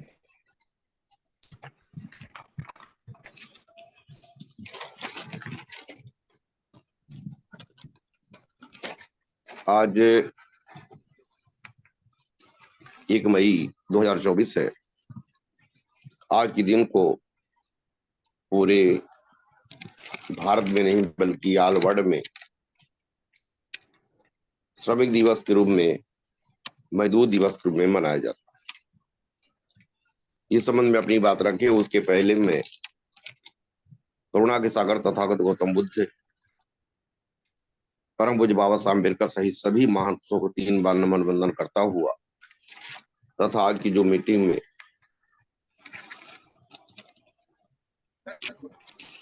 मुख्य रूप से राष्ट्रीय बौद्ध महासभा के राष्ट्रीय अध्यक्ष महोदय एवं राष्ट्रीय कैबिनेट के सभी वरिष्ठ पदाधिकारियों का सादर सम्मान करते हुए तथा सहवर्गीय साथियों का सादर सम्मान करते हुए आज की जो मीटिंग में हमारे कई वक्ताओं ने बात रखी है उनका भी सम्मान करते हुए क्रमशः माननीय रुचि आजाद जी, सुशील कुमार निगम जी, अमित बागेश्वर जी, राजेंद्र कुमार भक्त जी, जोगेंद्र सरकार साहब, राम प्रसाद जी और माननीय खेमचंद सोलंकी साहब, और आज के पवित्र कार्यक्रम की अध्यक्षता कर रहे हैं हमारे परम सम्मानीय बादल सिंह बौद्ध साहब, और आज के कार्यक्रम का सफल संचालन कर रहे हैं युवा शक्ति के प्रणेता मध्य प्रदेश से माननीय अशोक बौद्ध जी। आप सभी का सादर सम्मान करते हुए नमो बुद्धाय जय।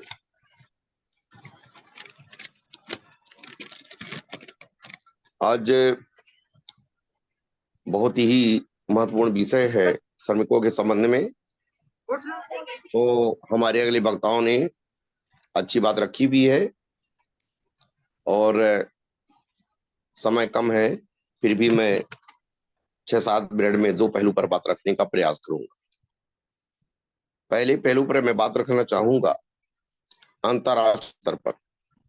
मैं आप लोगों के सामने ये बात रखना चाहता हूं कि हेमा मार्केट नरसंहार अमेरिका में हुआ था 1 मई 1886। उसी की याद में मेमोरी में 1 मई 1886 को अंतरराष्ट्रीय स्तर पर इंटरनेशनल लेवल पर यह मजदूर दिवस, श्रमिक दिवस मनाया जाता है। इसमें कुछ जिक्र भारत के भी आए हैं, जैसे कामरेड सिंगरा वेलू चेटियार मद्रास चेन्नई। इसी प्रकार से तीसरा नाम आया एक और नारायण मेघा जी लोखंडे, जिन्होंने रविवार का सप्ताह में अवकाश घोषित कराने में सफलता अर्जित की थी। और चौथे नंबर में हमारे रहबर पैगंबर परम पूज्य बाबा साहब अम्बेडकर, इनका नाम अग्रणी रूप से आता है। तो जो ये है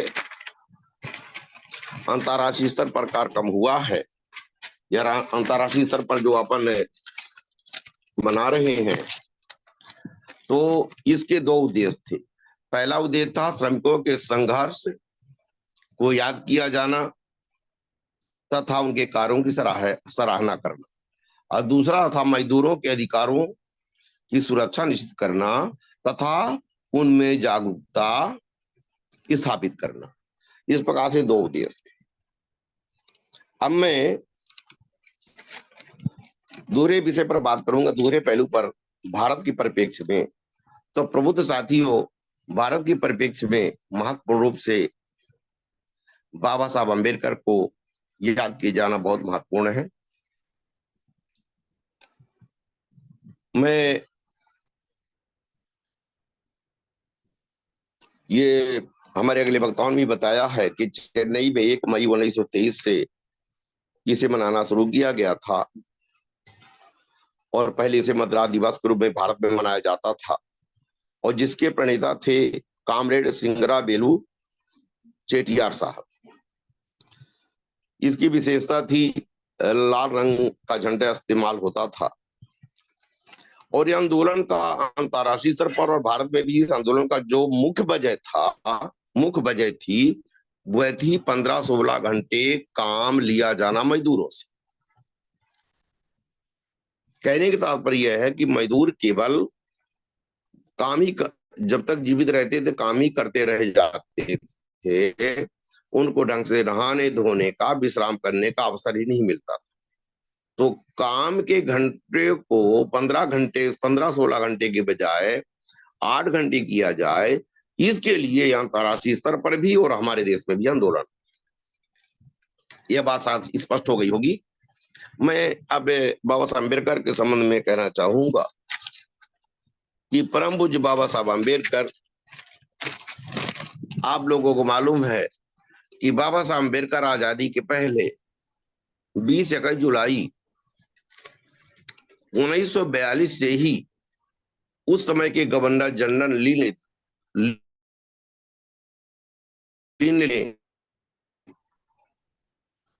3 महत्वपूर्ण विभागों के प्रभारी बनाए गए थे। एक था श्रम विभाग, दूसरा था लोक निर्माण विभाग, और तीसरा था माइनिंग अर्थात खनिज विभाग। तो क्योंकि श्रम विभाग के मुखिया बाबा साहब अम्बेडकर अंग्रेजी शासन के दौरान थे, तो बाबा साहब ने विभिन्न पहलुओं पर बहुत अच्छा काम किया। इसके लिए बाबा साहब ने बाकायदे विधेयक पास कराने में मदद की। एक महत्वपूर्ण बात यह है कि जो काम के घंटे 15-16 घंटे थे, बस 2 मिनट में बात करो सर, 2 मिनट में बात करो। जो 15-16 घंटे काम होते थे, तो उसे बाबा साहब ने 8 घंटे कराने में सफलता अर्जित की। उसके पहले लोखंडे साहब ने, जो मजदूरों के लिए अवकाश नहीं होता था, उसे रविवार के दिन के रूप में अवकाश भी मिलना शुरू हो गया था। और बाबा साहब अम्बेडकर जो कि कारखानों एवं खरीद से संबंधित समस्याओं के बारे में विचार करते थे, तो बाबा साहब अम्बेडकर ने एक और बहुत अच्छा कानून बनाने में सफलता अर्जित की कि यदि काम के दौरान अवकाश होते थे, छुट्टी के दिन होते थे, उसका भी पेमेंट बाबा साहब के प्रयास से एक कानून पास हो गया, और मजदूरों को अवकाश के दिन का भी पेमेंट मिलना शुरू हुआ। तो और भी बहुत सारी बातें हैं, तो ज्यादा समय न लेते हुए हमारे अगले वक्ताओं ने बहुत अच्छी बात रखी है। समय वैदिक हो चला है, और हमारे राष्ट्रीय अध्यक्ष भी बोल सकते हैं, तो ज्यादा समय न लेते हुए अध्यक्ष जी और के विचार भी हम लोग सुनेंगे। तो ज्यादा समय न लेते हुए अपनी वाणी को यहीं विराम दूंगा। आप सभी को सादर नमो बुद्धाय। जय भीम, जय प्रबुद्ध भारत। जी साहब।